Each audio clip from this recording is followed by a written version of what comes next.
আজকের টপিক হচ্ছে মেডিসিন বল। না না, ভুল শুনছো না, ঠিকই শুনছো, মেডিসিন বল।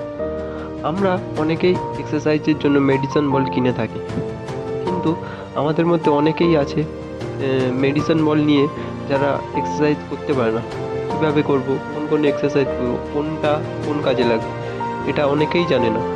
তার জন্যই আজ এই ভিডিওটা বানানো হলো।